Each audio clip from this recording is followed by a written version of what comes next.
Was someone reposted it saying that I'm looking to marry a Korean guy or like looking for a Korean husband, and all of the comments would be like, "Hi, I'm Korean, marry me." Straight at the airport, I was being filmed and followed with cameras. So I came to Korea like a celebrity. Yeah. Me and my dad, we went to Berlin, and I remember finding an Asian market, buying a huge jar of kimchi and doenjang.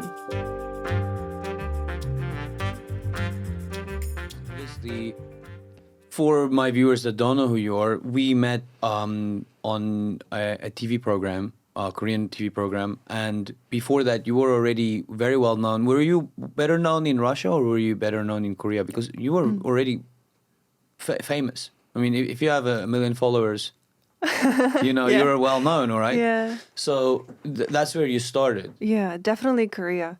I was back in St. Petersburg. I just finished the second year of university studying interior design. And I was already into Korean culture. I was really into music, language, food, fashion, aesthetics. I really loved the aesthetic of the Instagram photographs. So I think naturally my Instagram also became integrating into this aesthetic. And I remember putting hashtags that I would find without even speaking the language. Yeah. And I was so curious to try the Korean food because from all the TV like episodes of the like K-pop idols like I was watching on YouTube, I would see them eating the food and like talking about it. And The of course mukbang? it sparks something. It was even before the mukbang. Oh, really? There was no mukbang back in 2015. Oh, wow, okay. And yeah, I was really interested to try the food. And I remember there was nothing to find at that time in St. Petersburg in Russia. Like no kimchi, no nothing. Even I was looking for like rice flour. I wanted to make like chapsaltok, like mochi, you know, like Yeah. dog. And me and my dad, we went to Berlin for like 5 days traveling. And I remember finding an Asian market, going there, buying a huge jar of kimchi and doenjang, Yeah. soybean paste. And I didn't even know like how I'm going to use it and what the flavor should be, but I took it back home with me and I tried making doenjanjjigae Yeah. from like just scratch from the recipe I found on the internet without even tasting it. That's what I was about to say. Like, you had no frame of reference to how this should taste because you never had official Korean food before that. Just blind confidence that I can nail it, like on a whim. But, you know, I made it. My brother liked it. To me, I think I put too much. It was a bit salty. But later, we found there was a Korean restaurant with my friend, and we went to watch a play on that day. I remember I was slightly hungover. I don't remember, but a play was 8 hours long. It was Dostoevsky, The Crime and Punishment, but like at a theater, like this modern. So we had a break in between. It was 4 hours, like a lunch break and 4 hours. And it was next... Damn, a lunch break for a play. Sorry, it's an 8-hour play. We need a lunch, maybe nap time. Wow. Yeah, we take art pretty seriously in Russia. Definitely. And yeah, I said, should we go to this, Korean restaurant like I've been to once? And we went, and I think I got like a sundubu with some sides. And she took a photo, and that photo I uploaded later. It became kind of viral in Korea. Yeah. I remember just like riding my bike, getting all these notifications on my phone, like one by one, and I see like Korean names, Instagram, like IDs, and I'm like, what's happening? Yeah. Within a week, I think 14,000 people followed me. Wow. And I had like 2,000. Yeah. Like friends and family and random people. Yeah. But, like within a week, just like drastically escalated. Yeah. And I was so happy. I was like, what's happening? And then someone sent me a link to a neighbor blog, someone's neighbor's blog's post that said, oh, this Russian model, Angelina Danielová, loves Korea, and here are her photos. But then what sparked the actual, like, viral, I think, thing was someone reposted it saying that I'm looking to marry a Korean like guy or like looking for a Korean husband. I don't know why he said that, but I remember just like people on I had a YouTube channel where I'd be uploading like ukulele covers, like singing and And all of the comments would be like, "Hi, I'm Korean. Marry me. Like, come What? to Korea. I'm ready." I'm like, Damn. "Let's go." Yeah.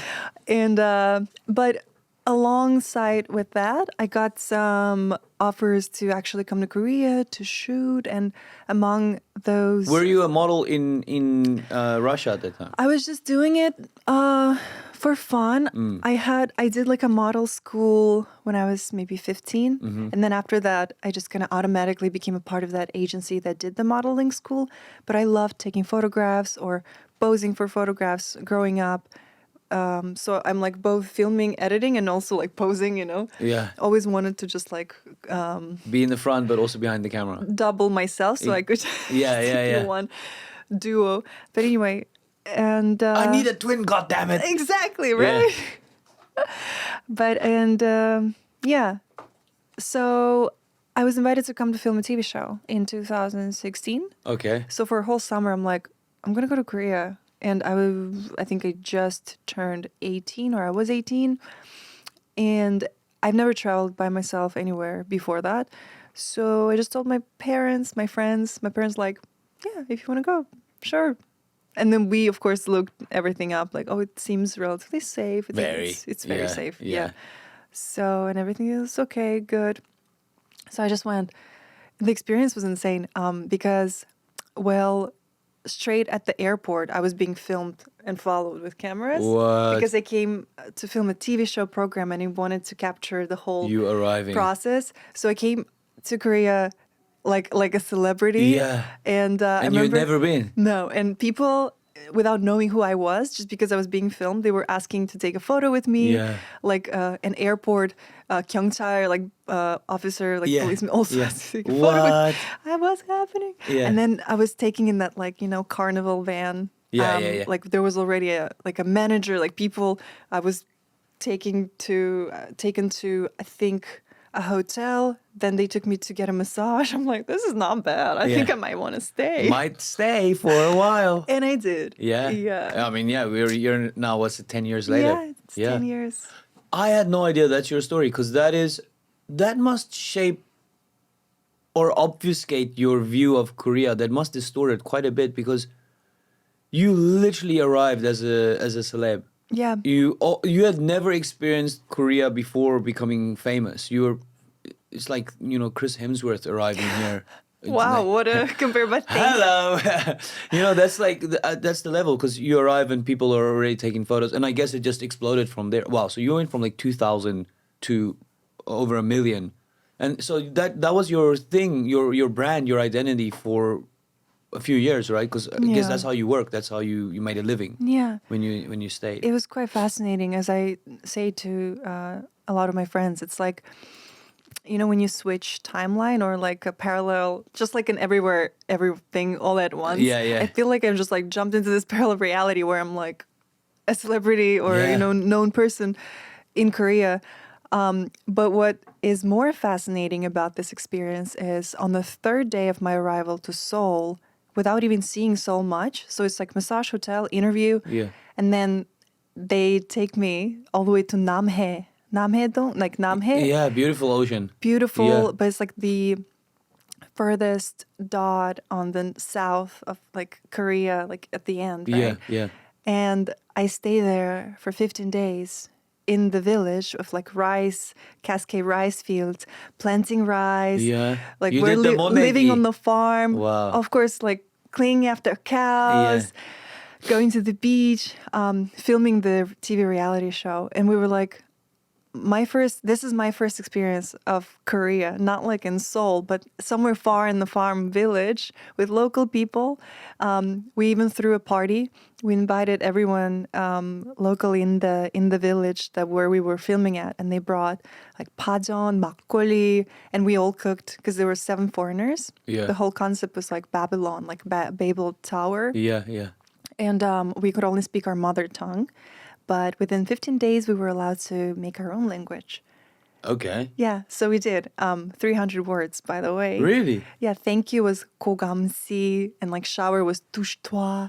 There was a guy from France. I was about to say that sounded French. Yes. We were like building our own things and languages. There's another, I just watched a video about it. There's another very famous language that somebody invented that is spoken by like millions of people because they didn't want other people to understand. I'm going to search that up. Wow, what are millions of people are hiding that they don't want others to understand? Yeah, or where do they live? Or like, I don't like my neighbor. Exactly. Yeah. I just heard this this morning. I'm going to search that. Anyway, so okay, 15 days you stayed there. Yeah. And then you hadn't even like really tested Seoul by yourself, No, right? I was making injeolmi with this 할머니, with this grandma, and we were using the actual stone and wooden stick to make rice cake, and then cutting it and sharing it with everyone in the neighborhood because it's like a Really? tradition.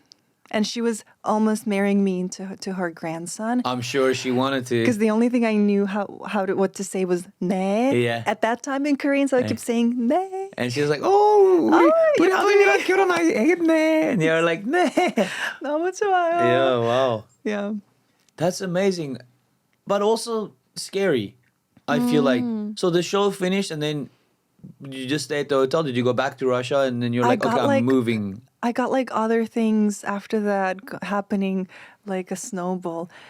Because at that time, I really liked BTS, and the writer on the show, she knew about it, and she thinks she was working on another program, and she invited me to my first like in the studio Korean TV talk show, and Yeah. it was about What was the name of the show? Can you remember? I don't remember, but it was about music Yeah. and different generations in Korea of music. So Okay. the whole panel, like there were two girl group and a boy group with like Chaonu, Astro, and then another girl group and some gagmans and comedians and musicians. Yeah.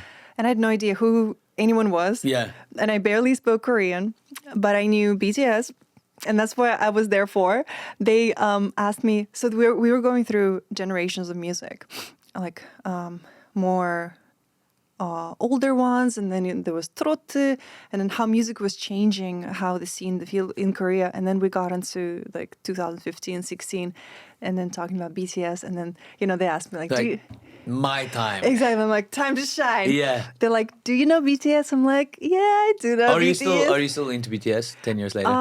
I mean, their new album is pretty cool. Like, Yeah. There's a song that I really respect everything they do. Yeah. But I wouldn't say I'm, like a... The diehard fan you were. Yeah. I mean, we change. I was always pretty cool, pretty chill. Yeah. Yeah, but I did like a lot of their, stuff. But what happened was... how on sometimes you do a Korean TV show, like a TV show in Korea, and they ask you to do like geongi, like your talent, hidden talent, maybe like dance or the sing. ukulele that you did. Yeah, and they asked me if I could dance one of BTS's 방탄소년단 like dance 안무, like from the video. I'm like, Did you know the dance? I did not, but I learned it. Okay. Actually, for the show, I was like, Yeah, okay, yeah. I'm gonna do it. I can do it. Why not? I Yeah. mean, there's nothing I can do. My mom Yeah. told me so. And then I learned the dance within like maybe 3 days or 4, and like it was the "I Need You, Girl." I don't know if you're familiar with that song. It's like "I need you, girl." 왜 혼자 사랑하고 혼자 Oh yeah, 말이야. I know. You still remember the dance? Of course. Damn. So I do that, and the writer, she's like, oh, she really likes BTS. And then someone invited me to give them an award Yeah. at a music chart award. Like there was a ceremony, Gaon Music Chart Awards. Yeah. And I think Blackpink just debuted, and I remember seeing all of these like idols and K-pop bands behind the scene, and I was getting ready to go on stage and give an award to BTS with Julian Kang? Quintar. Oh yeah. Belgian Julian. Belgium, Yeah, and of at that course. time he was just opening soap. He's like, "Oh, you should come to our new bar, Itaewon. It's opening Yeah. next week." I'm like, "Oh yeah, cool. What is Yeah. it?" And I go go on stage, and Blackpink, they're like, "안녕하세요," and I'm Yeah. like, "안녕하세요." This is really crazy. What's Yeah. happening? And then I'd give an award, and funny thing, that day I was not wearing any heels, but my manager or someone in my company, she gave me her heels that were like 13 centimeters, and I'm already 176 tall. Yeah. And I was like almost like 2 Wow. meters tall on the stage giving them award. I remember just like feeling really tall They're that like, day. God damn, what do they eat in Russia? We need that. Trees, we eat trees. Jeez. Yeah. So that was very special. You had all these like really amazing experiences right off the boat.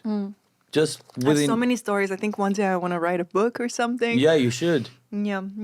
And then we met 2018, I think, when we did Dan? Dan 외국인. Yeah. 외국인. Yeah. And at that time, you'd only lived in Korea like, I think 3 years, because your Korean was still very much developing. Yes, Because yes. mine wasn't great either. Were you on 1단계 or 2단계? I was number 3. Oh, wait. That's good because I started from number 1. No, I mean I was chair number 3. Yeah. It was you. Then it was maybe Daniel. Yeah. Then Daniel. the few episodes I did was me and then Andreas next to me. So that was fun. We were like the 1층. Yeah. Yeah, that was fun. And I remember at that time meeting you. My first impression of you was, wow, she's so bubbly, so bright, right? And I think that's still very true. But I didn't really know who you were until I then obviously got to know you and asked around. And Yeah. I didn't know how you became big in Korea. I think this is the first time that I'm actually finding out. But definitely you had this image, and I think you, as you said, like you had a moment where you had ego death, or you changed your brand, your identity, or you had to ask who you were, because I guess you create this identity, because I've had to ask the same question where you create a brand or an identity, and then you don't want to associate with that outside of your commercial or public life. You need to always ask, who am I, personally, when there aren't people who are related to anything transactional around me, and I need to be like, oh, who am I in front of my parents or my friends, right? So but I think you had a big revelation, because you kind of stopped doing that work altogether. Kinda. I think, yeah, it was just a matter of time. I mean, it was coming to when you are a foreigner. I mean, I know I'm thinking in a very stereotypical way, but you are you have a role or certain character when you're like on a TV show. That's what they call a TV personality. Yeah. You're a personality, and you bring a certain vibe, certain feeling that you're being invited for, kind of. Yeah. And I think for me it was always like this, like pretty, like, bubbly, happy. And I think being sort of put into that certain boundary criteria is what helped me even push more towards who I'm actually am inside, and wanting to connect with my core and act from my heart and get into like, okay, what is the purpose I'm here for? Yeah. And I think all of these experiences and having like this ego death moment and spirituality has made me realize and feel like, what are the things that bring me most joy? It's kind of like, when we're kids and we don't really know much, or we don't either care, we have these things that we enjoy doing the most, right? Without any expectations or performance sort of thing. Yeah. It's not performative. You're not thinking of reward. You're not thinking of consequences. You're just doing them for the pure joy of the act. Yeah. Yeah. And play, essentially. Exactly. Yeah. And I was thinking how, then later we go through this social life, like school, work, maybe some ideas from our parents, or what society kind of tells you gotta achieve, like be ambitious about certain security, like financial, materialistic things. But then once I was just like thinking, you achieve it all, right? You bought that car you wanted to buy, you bought that whatever, you went there. But it's like, at the end, I think we all go back to what we enjoyed doing when we were kids. Like maybe it was painting, maybe it was singing, maybe it was something in athletic, but it can be anything, whatever brought you that spark. And I think at the end, where we achieve all these things that we're like, yeah, that's really nice. Like, yeah, I feel like, I'm secured and finally I think I can do what I always wanted to do. But then it's kind of like, why go through all of that? This is very true. But okay, so this is a super interesting point to me because I think about this all the time. It's like a lot of people go through the process of working hard, sacrificing, then acquiring all the things that they always wanted to acquire and achieving all the goals they wanted to achieve, and then realizing, oh, none of this mattered. I could have been happy and satisfied and be doing the things that I wanted to do without having done all of that. But I think it's like a ladder. You cannot get to the top without climbing up first. So That's true. people always say the same thing, and it's such a beautiful piece of insight. But I think you can only gain that insight once you've lived that experience. So Yeah. I 100% agree with you. I think you can be happy and enjoy the things you want to enjoy without the material possessions or the accolades or the recognition or the fame or the money. But it's so hard to know without going through that and being like, this doesn't actually matter at all. I could have just, been satisfied. Yeah, I think it's kind of like almost in our nature, like, so in DNA, like, Yeah. and how everything is in the world and how it's shaped and made. But what was I was thinking about, Just like how we need to go through certain things to then come back and be like, oh, I can be satisfied just by doing the things I want to do, creating, or what you said, painting a picture. So then you went through all of that stuff. You bought the car, you got the fame, and you were like, I don't know if this is really what I want anymore. Did you have that moment of self-reflection? Was it lingering there? think the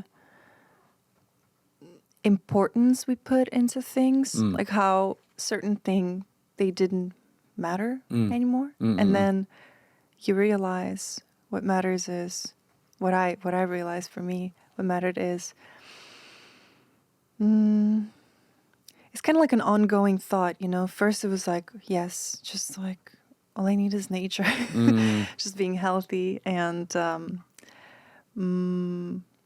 but at the end, I think it's a balance, how you balance with the world of the matter and the world of the spirit, and then they come together into this form and shape reality, where you create the reality from, and then where you've created from, I think matters the most. What does that mean? Like, where are you created from? Your heart, love, So you mean like authenticity? authenticity. Yeah. I agree. Like, but it's so hard when you don't know you're being inauthentic.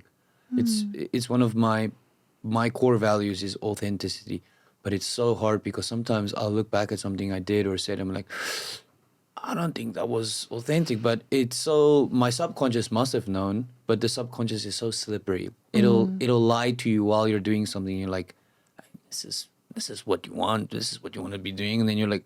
You look back, you're like, oh no, this wasn't authentic at all, and you're kind of disappointed in yourself. But at least I'm at a point where I can be like, oh, I recognize the Exactly.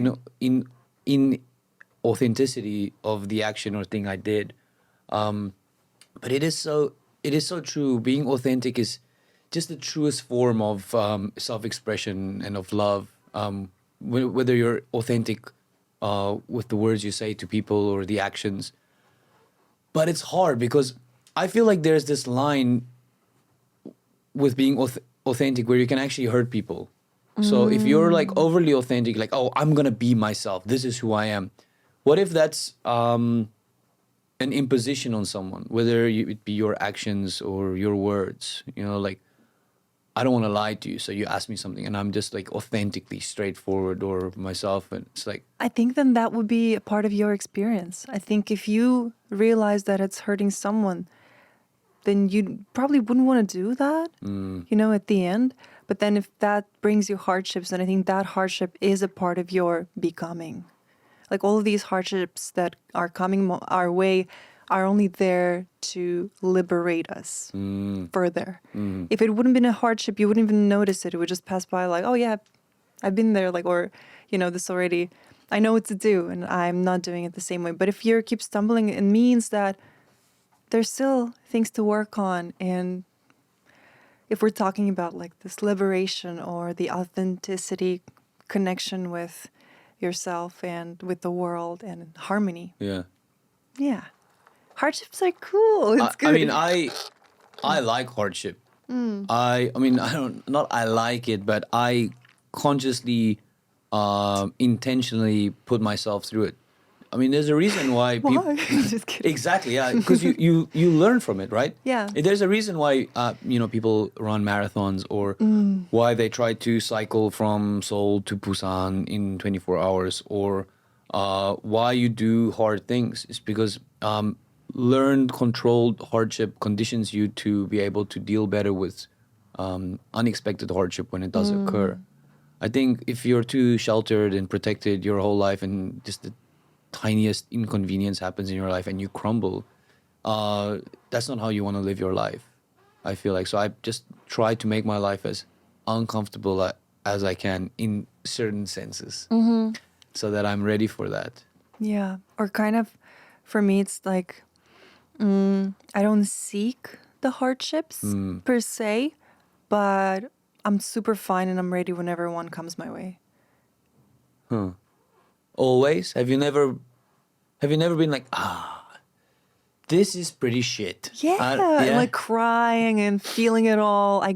So I have a thing, maybe like a tip I could share with people. Yes. What really helps me Yeah. is just going to the forest. You know, Okay. like a forest therapy Yeah. that is being practiced in Japan. There's even a word for it in Japanese. Soup therapy in Korean. Okay. But you just go to the nature. Trees, Yeah. ancient beings, Yeah. connected to all in all through mycelium net, just like the internet, in the soil, under the humus layer. So much of life happening there.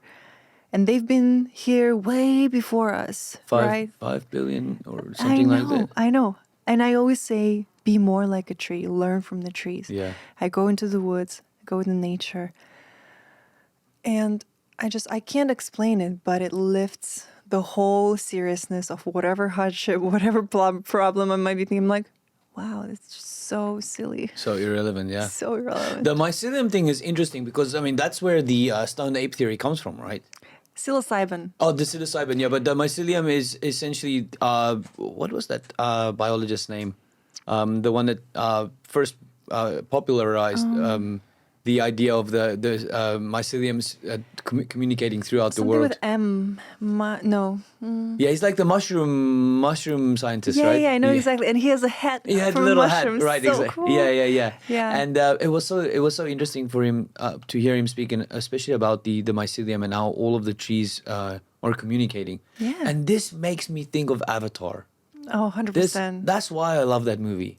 I love that movie because I honestly think there is something to being plugged into nature, like literally plugged in, not like in a symbolic or figurative sense, but as you say, there is a way to disconnect where you can go into the forest.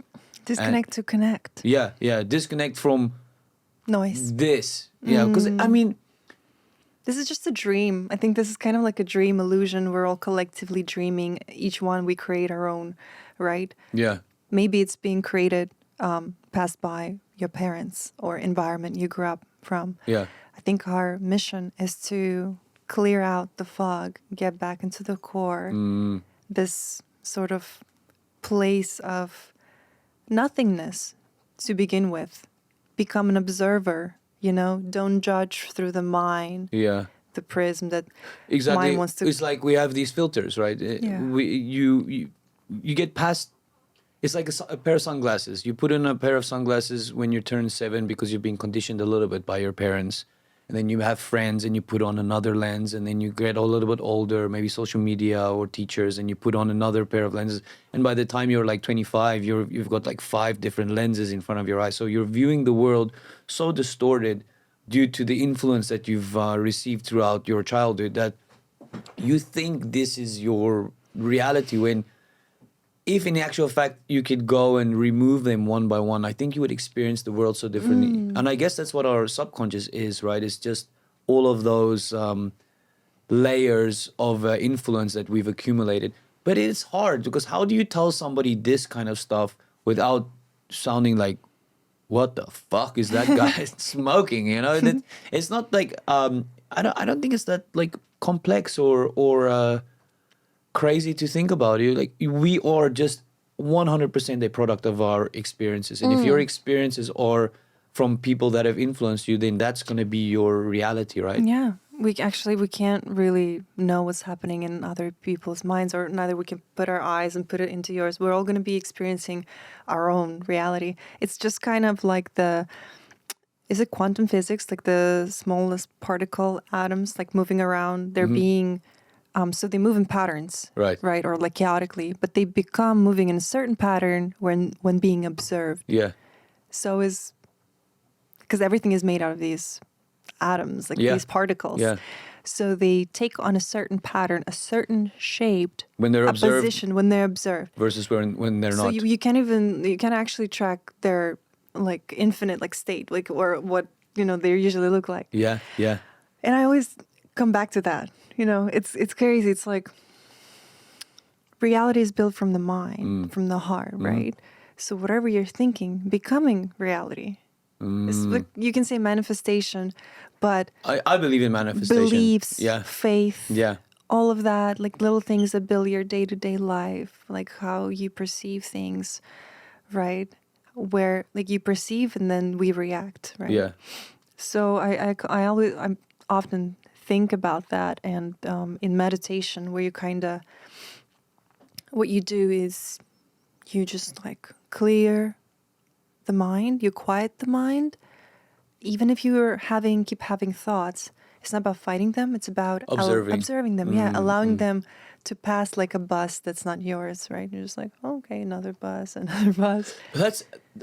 That's so easy for me when I'm calm. Like when I don't have anything big happening, it's easy to do that. But trying to do that when Something matters to you so deeply, and you're like when you have a fight with your girlfriend, or your mom just got diagnosed with something, or you got rejected for an audition, and you sit there and you're like, I'm just gonna, this is this life. Like, it's so hard to observe and not get on the bus. Like, Yeah. I'm on that bus. I'm angry because I'm the driver. how dare they give that role to that guy? He doesn't even speak Korean. Like, why he doesn't even act. He's a model. Why did he, like, now I'm driving the bus. Sounds personal, yeah. I'm about to crash this goddamn bus. And I'm like, okay, if I was like capable of being objective, I would just like get off, sit back and be like, people get chosen for roles for a variety of different reasons. Maybe their image suits the role.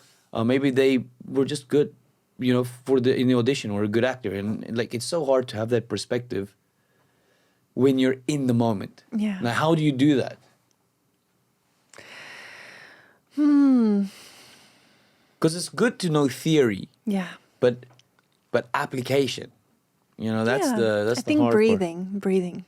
Yeah. Just simple practice of taking a little awareness, starts with awareness. Yeah. Like, ooh, what I'm feeling.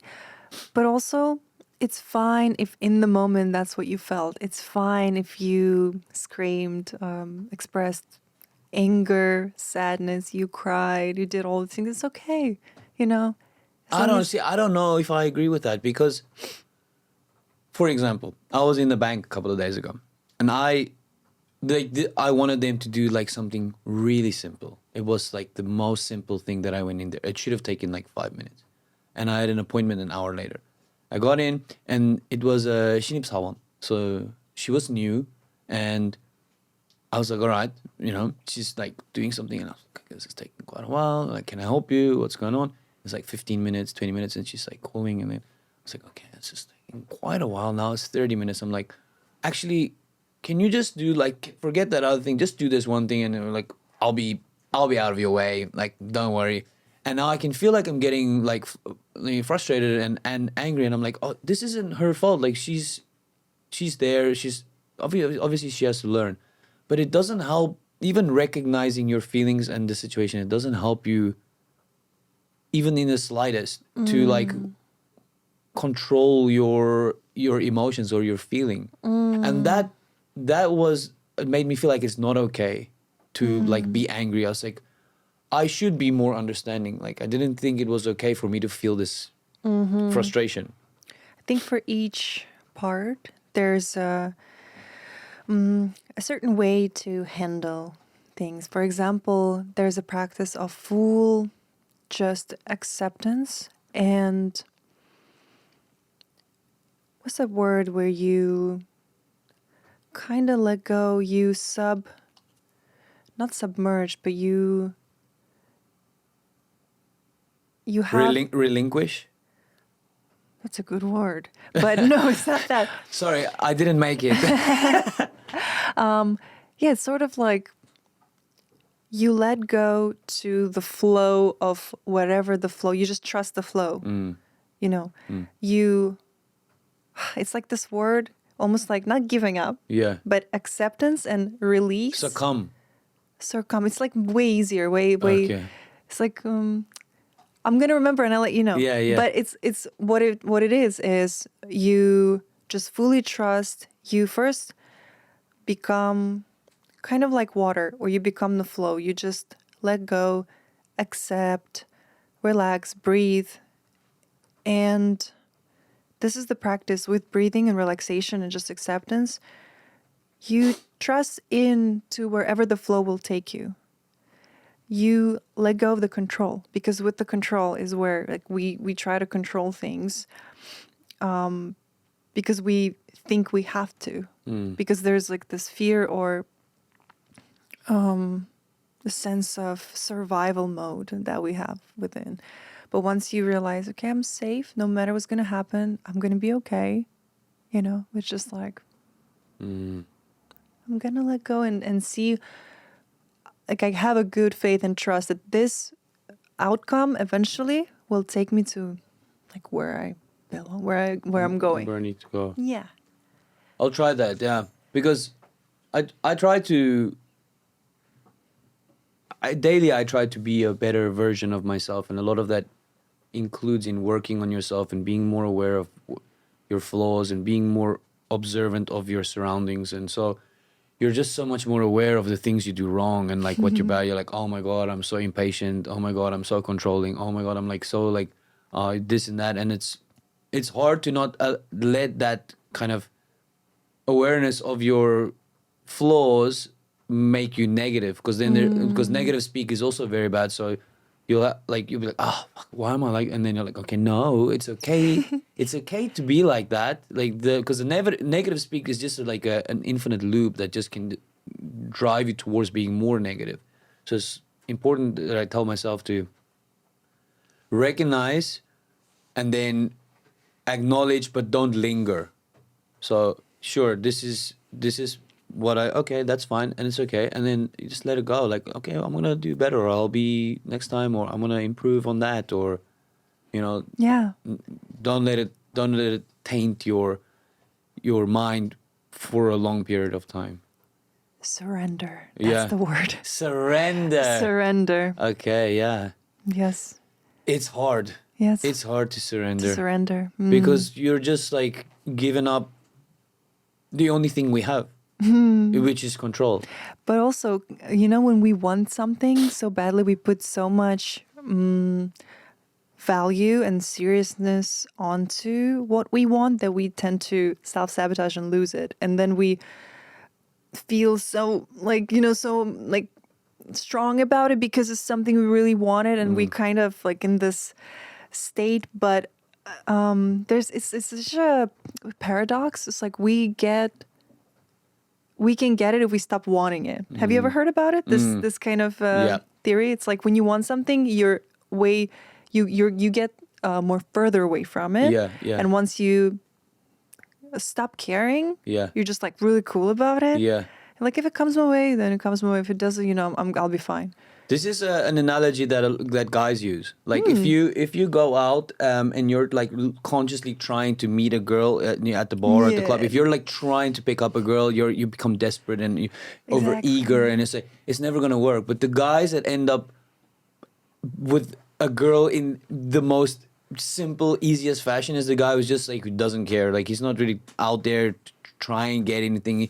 He's just chilling, having a good time, and that just comes off so natural Ease and fun and exactly, joy, yeah, authenticity. exactly, authentic. And then like the next thing you know, like he's just talking to a girl, and you're like, oh, when you're not eager, like when you're not trying too hard, like things just happen for you. Like when you don't, you want it, but you don't.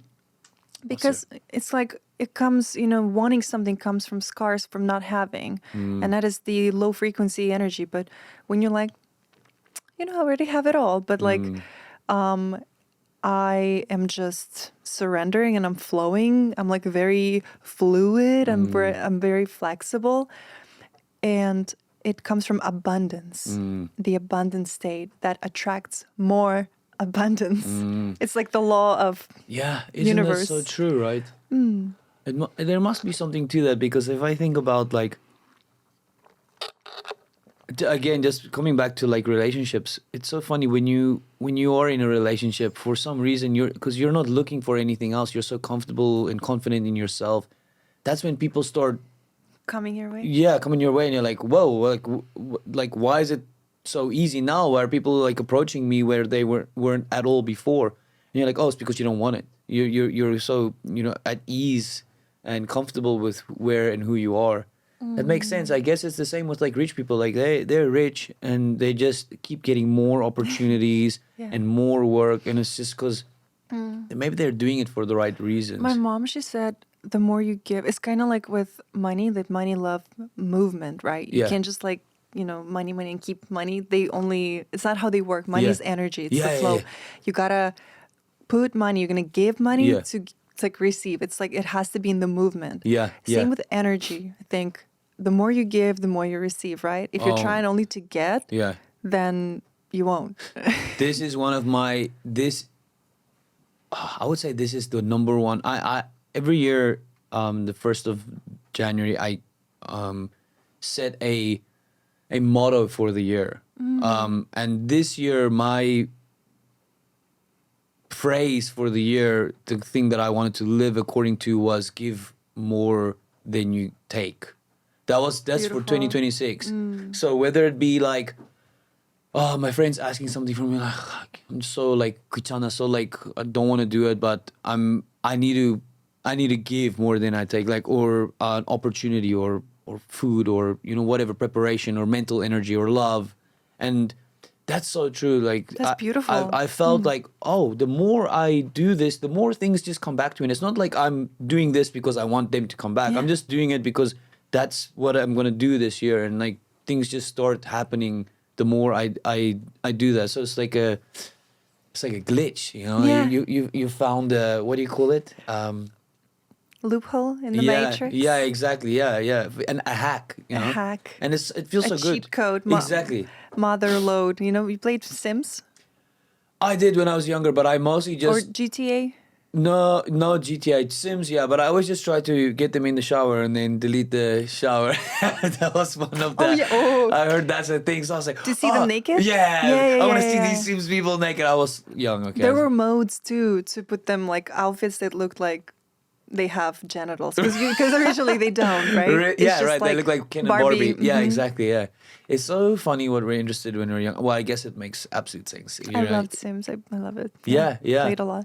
GTA, no, I never really played games. Yeah, I just knew cheat codes for both. So in GTA, there's like all cars fly, and then Yeah. you can fly, or like the space rocket man or something, and it gives you like this jet Yeah. that you can. in Sims. No, in GTA. It's like the guys in Sims are flying. Yeah. The only game I ever played was on the computer. It's called Age of Empires. Oh. Yeah. Wait. We have to like build like towns, and people chop wood so you can build a temple, and there's like a market, but there was a cheat code. Was it like World of Warcraft graphics or more? Similar kind of map layout, yeah.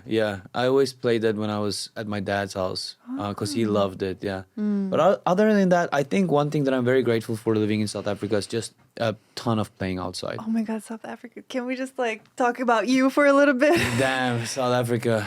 My yeah. dream place to go to. I mean, like, Andreas incredible. was just there with me, and last year, Oljun was there with me. It's really, every time I go back now, I'm like, damn, this place is nice. You know, I took it for granted. I was like, oh, I just want to get out of here. And then now, like 11 years later, I'm like, oh, it's quite nice. Yeah. Very, very nice. Yeah, I was looking like through all of your Instagram stories, just like, wow. Like the Yeah. light, the sunlight, the color of green, Yeah. the sky, the air. That's crazy that you say that because the exact same thing that they said was the sky is so much more blue here. Like not like, oh, it's so beautiful. Like, no, the color is just so much more vivid in the sky. It's super, super blue for some reason.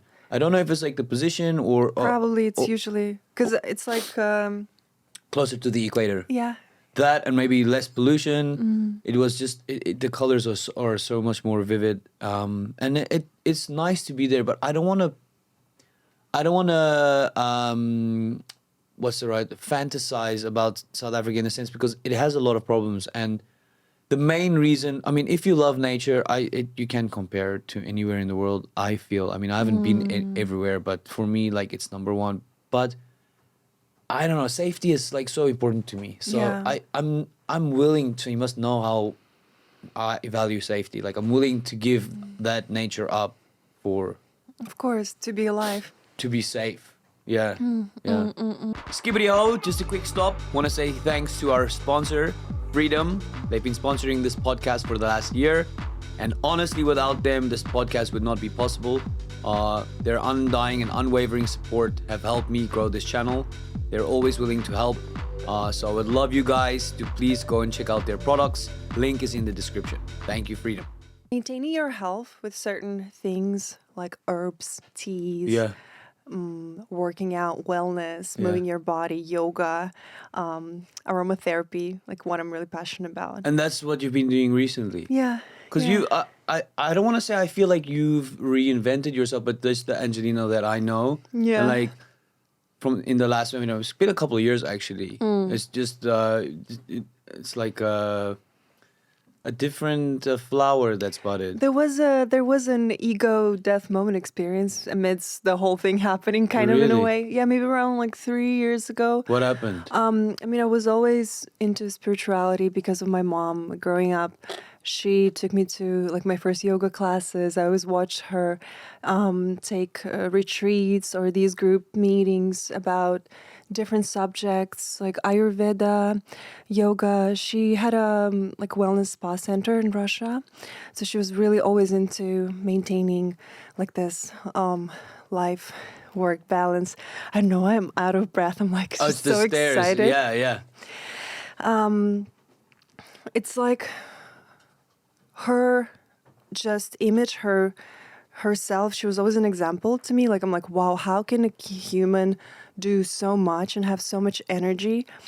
But at the same time, yeah, she was like really busy businesswoman. But at the same time, she had such a great balance, being so passionate about wellness, like well-being, nature, and yoga. And she sort of, by being this example, I think she just like, transferred it onto me.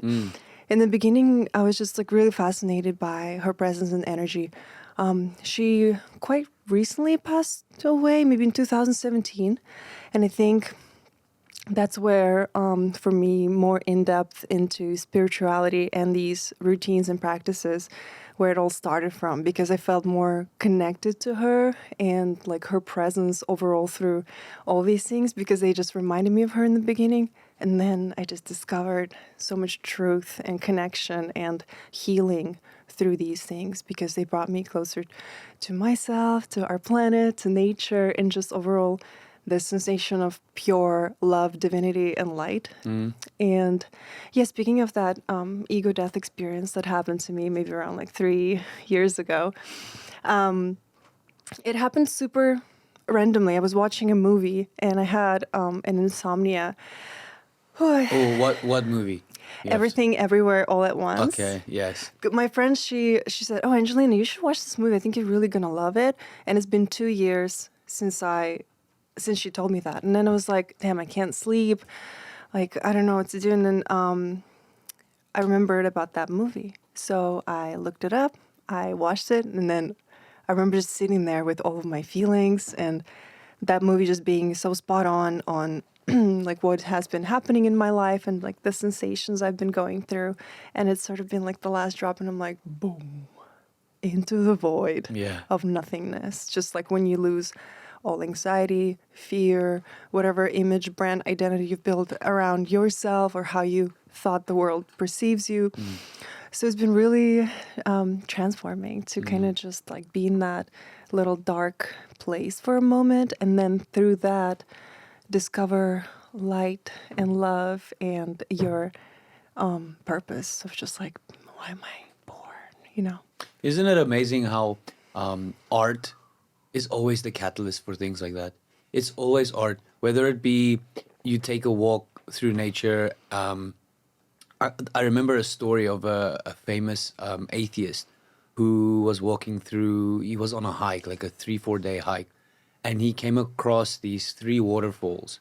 And he was so overwhelmed by just the beauty and the majesty of these 3 waterfalls that he fell to his knees, and he just was like a reborn Christian right there in that moment where he accepted God in that moment to take over his life.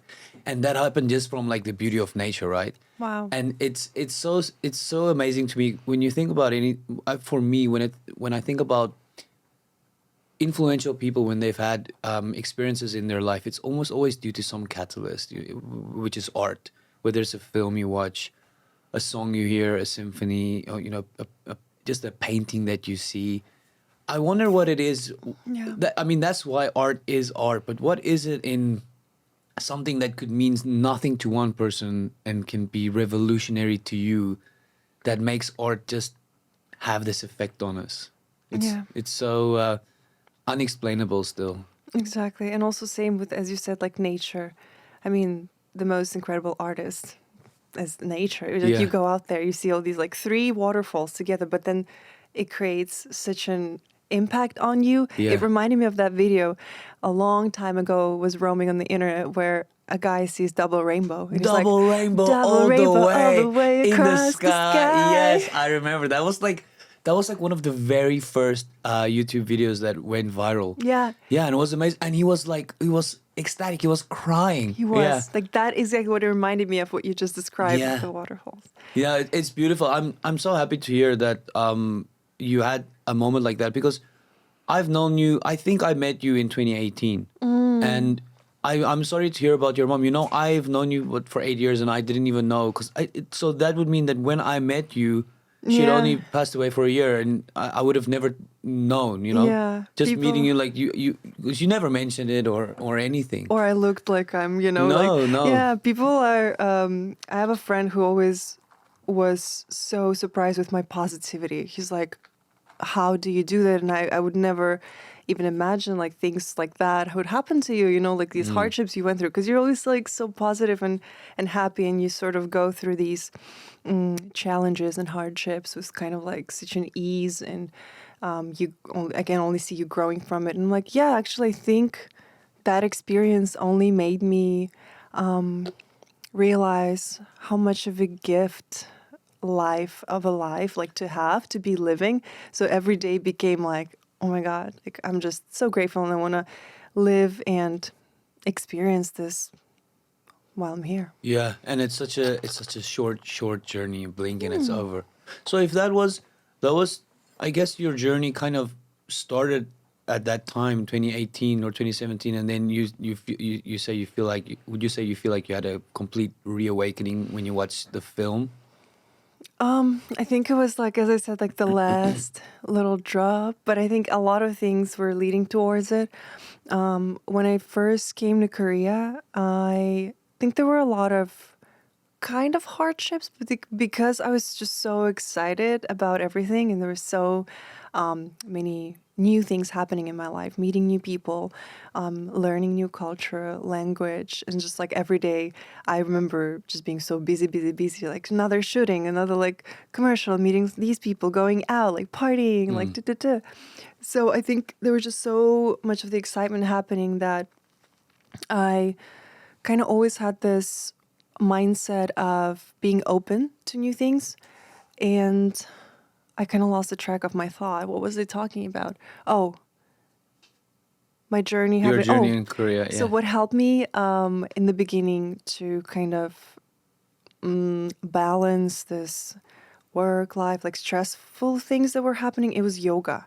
So I think with yoga, it's in the beginning being just something I felt really connected with my mom in the beginning because we did it together, and then slowly being more connected with myself, with my body, being grounded, calming down, like all the overthinking thoughts, anxieties that could rise up, from being in this environment or being like in public eye, like in front of a lot of people, growing up kind of shy and a little bit timid.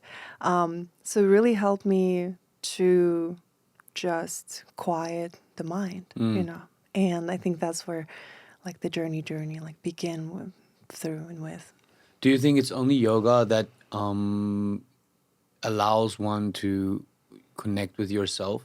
Because I, as you know, I also did yoga for 2 years and I really loved it. But I felt I'm so competitive. I felt sometimes I was almost always the only guy in the class, right?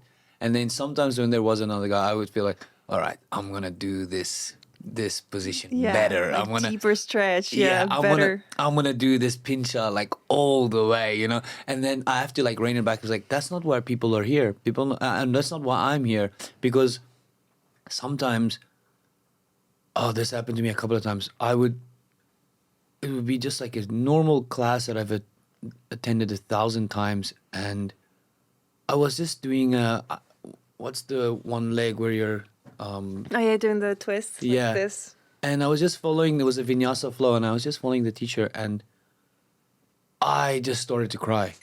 It was so weird. Like, it wasn't, I don't know why. Like, I wasn't really thinking of anything. It just, I don't know, my body just released this. Yes. I have no idea what, it was very strange at first. It was a little bit of overwhelming because I was like, okay, what the fuck's happening here? Like, what's going on? And like, I'm in the class and I'm like trying to like, I'm gonna hide it. Like, so like, you don't want to like wipe your face. So you just kind of like, kind of like center yourself. And I feel like, having those moments when you're doing yoga, is kind of what it is about, just to like let go of everything in your head, just to be centered in the moment. Yeah, exactly. I mean, that happened to me a couple of times as well with the crying and releasing. Our body is pretty ancient and it stores all the unresolved emotions, feeling, traumas. So when doing yoga, there are certain asanas, and the more like the stretch, the deeper the way you relax, it can release the unrestored emotions, and we let go and we heal. So that's why I think people experience what we experience, like crying, releasing, and you're just like, whoa, wait, what's happening? Came out of nowhere. Exactly. And it becomes addicting because you feel great. So that's how kind of like, for a lot of people, yoga journey starts, because of such new ways of feeling your body and healing through the body. I think the same thing that, a workout does to you, like when you move your body, you run, or you in the gym, like you just feel good moving your muscles, like sweating out, detoxifying, right? Afterwards. But I think with yoga, it's like there comes spirituality. And I know for me personally, it's like through yoga is a way of life. It's not just like a practice. It's kind of like your state and how you live, also on the mat, but also outside of the mat, right? Your daily, day-to-day life. And wow, I don't know how I was like, it's just happening, losing the track of thought. Well, what I was gonna say is, I feel like it's yoga, but also for me there are a few others that I also have this similar experience. When I ride bicycle, we were just talking about before you came. I can't look at my phone, and I'm just so engaged with In my the surroundings. moment. I often, this is so stupid, I often am just cycling and I'll go through like a beautiful tunnel or like through the mountain or a stretch of grass next to the river, and I'll just be like zoned out, and then all of a sudden I'll just scream like, yeah, like, this is fucking amazing, and I'm like by myself. So I think Wow. people that just drive past me or ride past me must be like, this Wei-Gukin, he's something's wrong. But I'm just like, Amazing. it's so cool for me to be able to experience that sometimes, because I always try to get my friends into cycling, because you don't see so much of the country when you drive, and when you walk, obviously you're kind of limited, to like 5 or 10K.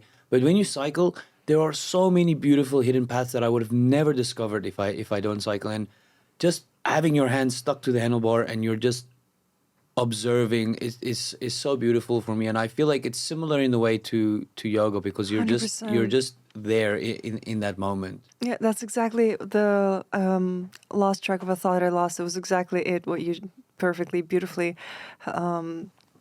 finished it towards. It's exactly yoga, I think it's being present and meditative. Yeah. Like in the moment with yourself, connected and just alive, you know.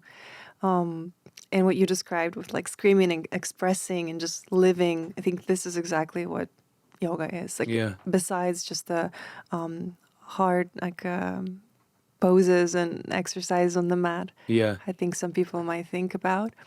So yeah, I think you, no matter what you do, what brings you this joy, this feeling of being like alive, present in the moment, living, you should just, go for it and do more Yeah. of that. But I feel sad sometimes. Like when I was doing yoga as well, like you would have this, I guess it's greed. You would have this beautiful hour or two on the mat, or 3-4 hours on the bicycle, and you would stop and like just watch the sunset and whatever.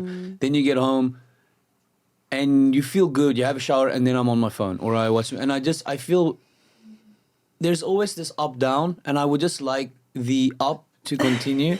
Like the Don't we all? the euphoria of the cycle or of the yoga mat, and then it's like, okay, now how can I bring this spirituality or this centeredness to every facet of my life? That's what I'm thinking about now. Like, oh, how can I enjoy for example, the podcast, the moment of the podcast. So I've been trying to like when I have a guest, just really listen to them, not really think about like where the conversation is going, or I need to get this angle in. Like Yeah. just let it be, like, and Yeah. I'm like, oh, I can do that with other things as well.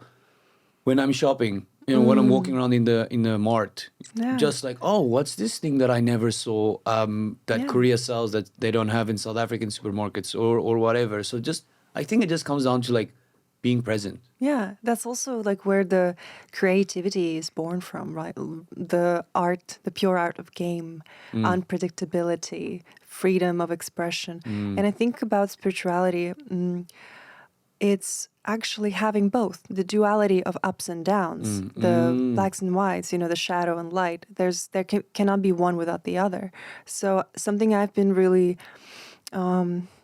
exploring and realizing for the past couple of years is how it all comes in duality. It's not just, light, positivity, always trying to get that high, the euphoric. No, it's actually about riding the lows with the same integrity and presence and being present there for yourself and your emotions. And because we're humans and this is a part of our experience. Because if you even look at the pulse of our heart, right, in the hospital, like the diagram, what do you call it? It goes up and down. That's Yeah. the life. And when it goes flat or one, that's death. It's goodbye. Yeah, so you go up and down, and you just gotta accept it all, right? Ride the ride, And that's how I've been kind of living and preaching to all Yeah. my close people and friends. And But you've been hanging out in Bali quite a lot as I well. just got back a week ago. Yeah, how was that? Wow, Bali is amazing. I want to spend my winters there. When it gets cold in Korea. Yeah. I know Bali. It feels like a place when you arrive, you're just like immediately charged with love, energy. I'm at my I have some resources to give, and I just feel like like this, Yeah. but also at the same time grounded at the same time. What is it about Bali that makes you feel like that? So many different aspects. I think it's the community, the people, the energy. I just feel like there's so many like-minded people, and it's just kind of in the air. You can walk into someone's random's house and it can turn out being a sauna. I was just in Canggu on my last day. I took a yoga class, a yin yoga, at this yoga studio called the Yoga Path. And there was a guy who was filming his yoga journey. He's been doing yoga every day. It was his 89th day, and he took the yin yoga class, and he puts the whole journey on his Instagram. Like, he created a separate Instagram page where every day he posts the yoga class he took and how he feels afterwards. Okay. So he's seeing what it does to his body, mentality, like how he feels. And it's really cool if you're also looking to kind of see different teachers and different yoga classes and different yoga studios and what they do, because he takes different classes, different yoga, because there's so many nowadays, especially in Bali. I've done yoga there as well in Ubud. Yeah. Couple Did you of go times. to Alchemy or Yoga Barn? Yoga Barn? Oh, I love that Yeah. place. Yeah, it's really cool. It's so nice. I went there with my parents, actually. My mom tried yoga there. Yeah. It's so special. Yeah, it was very nice. And he just like randomly came towards me after he filmed himself, like saying like, yeah, guys, I just did this yin yoga. It was really nice, relaxing, deep stretch. And he just comes towards me, and in Russian he says, "Как тебя зовут? What's your name?" I'm like, how did you know? I think we just know. Yeah. You know, it's like we can feel it in the eyes. Yeah. And he says, yeah, his name, and he's like, oh, if you walk this way, you can. I said it's my last day, because he's like, how long you've been, living in Bali? I'm like, actually, no, I Don't don't. live here. But thank you. Do I have this vibe? Like, I live here, like very, Zen. Yeah. And he's like, oh, surprise, but okay. Like, if it's your last evening, you should walk through the beach and watch the sunset. And I was like, oh, yeah, that's a great idea. So I did. And on my way, I was passing by this house, and they had, what do you call it? Like a stained glass, just colorful building. And I'm looking and I'm like, whoa, what is that? Yeah. And I see a truck with ice being unloaded in front of it, and the gates are open, and there's like a girl on a scooter just parked, just taking her helmet off. She's like walks in, and I'm like looking kind of like inside, and the guy, like the Balinese guy who's been unloading the ice, he's like, oh, you want to go inside, like see it? I'm like, sure. Yeah. I go in, like with I just got the DJI Osmo, the camera, and I was filming the whole trip, making a vlog out of it soon. So I'm just like inside, there's a giant head, like of stone, of Shiva, is a god, in the middle of the Madang garden. And they have like 3 houses, cute little wooden, colorful stained glass wood houses, and a little bonfire pit, seats around it for like a, I don't know, tea ceremony or something. In the corner, there's a like a bath, like ice bath, and they've been unloading ice to load it in the back. Yeah. And then the guy comes out. He's just like long hair, tucked in a ponytail. He has like a handmade cigarette. He just like walks, hi, what's up? Speaking in Russian, also. I'm like, whoa, hi. Hello. I'm like, what is this paradise? Yeah. Like, what is that? It's like, oh, well, it's a sauna. Like, we work 3 days public, and I just live here in this house. They have a sauna down there. And he's like, yeah, it's our friend's birthday today. If you want to like drop by after your sunset, like for a cup of tea, just come over, Nice. And I'm just like, Yeah. yeah, when I'm back after, sure, definitely. Yeah. Yeah, it's like this, and it just feels magical. People are open. People are open, but the thing is, it's like it's the nature. I think it's also Bali is very spiritual, and it's a Hindu, Muslim, but Muslims, I think people from Java and who comes to, but the Balinese people, they're Hindu, and there are a lot of temples, there's spirituality. Every morning they do the offering to spirits and the gods. So like the spirits, the evil spirits, they do an offering for them, and for the gods they do one with a incense because the smoke makes it go up to the sky when it like burns. And they do it every day, a couple of times for different reasons, and like in front of the houses, in front of the businesses, shops. And overall, this environment, how people are, nature, sounds, the sunlight, the flow of a day, I think that's what creates and builds onto this overall feeling that I'm describing. Of Bali, yeah. I think you have to go to Cape Town. Okay. Yeah. Yeah. I heard there's like a big art community as well. You're gonna, if you go to Cape Town, I think that's what you'll feel. Yeah. Yeah. Because even I was like, whoa, this is nice. Like people are extremely receptive, open. I do like that, just being able to walk up to someone and just chat or just have an interaction. Yeah. Yeah, it's definitely Cape Town. I feel like because I have been to Bali, is similar to that. Yeah. But it's also really interesting how depends on what the experience you're seeking is the experience you're gonna get. Right. Because I know a lot of people who go to Bali and they like party and it's a total different experience. I mean, maybe in the core of the same nature, sunlight, everything is the same, but because island can be quite, they say there's an expression, island has accepted you, or like island, the mother has accepted you. Yeah. And I have experienced it the second time I came to Bali just by myself, because maybe 8 years ago I went there with my dad as our like trip together. We only stayed at the resort, but this time last year I went just by myself for 2 weeks. And I found myself in Ubud in the jungle, and I've experienced this moment where I felt the jungle, these gigantic palm trees, it's like a whole valley of them communicating back to me, like this luscious greenery, and I can feel them, and I'm like, whoa, this is overwhelming but beautiful. There's so much love, energy, divinity. I'm just like super connected to kind of like this ancient, I don't know, core of our planet. Do you have anywhere in Korea where that's similar for you in feeling? In the mountains. Where do you go? Well, like where's a good place to go if you really want to like connect with nature?